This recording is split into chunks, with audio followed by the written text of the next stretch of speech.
You have to forget all the things how people are educated out of the past.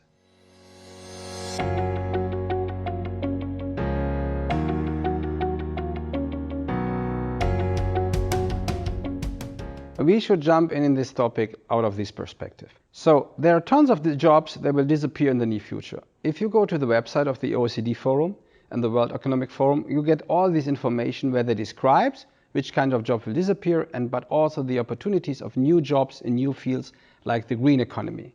If you understand that, you come to the point, oh, I have to learn something new. I never learned it before, and it was not part of my education program.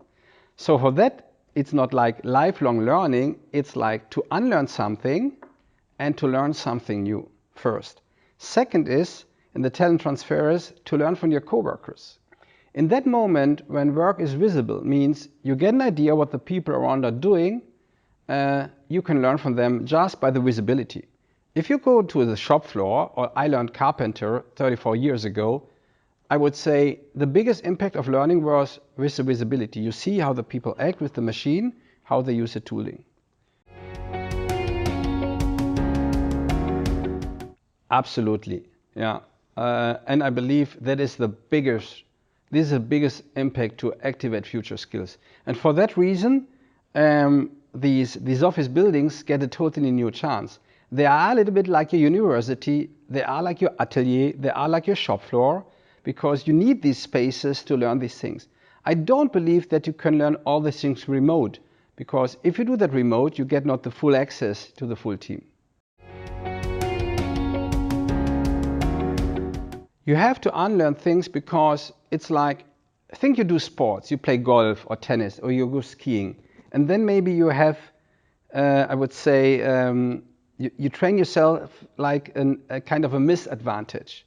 For that reason, it's really hard to leave that and start from the beginning.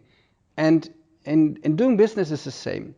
You are trained by your school, by your university, by your bosses, how to do the things.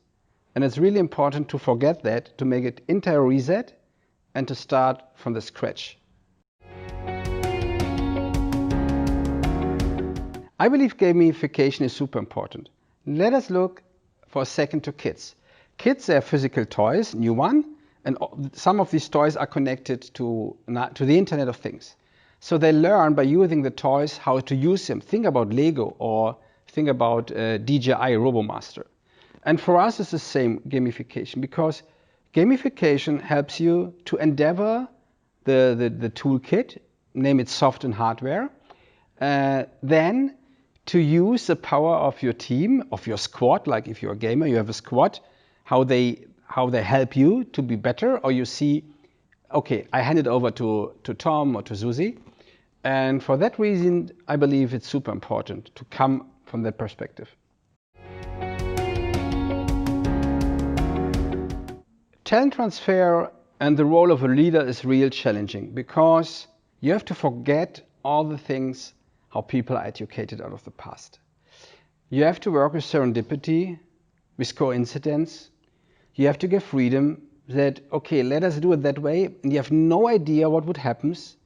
Often you have no idea about the results. For that reason you need trust, and it's kind of an experiment always. So for that reason I think a leader should be brave in general to do that.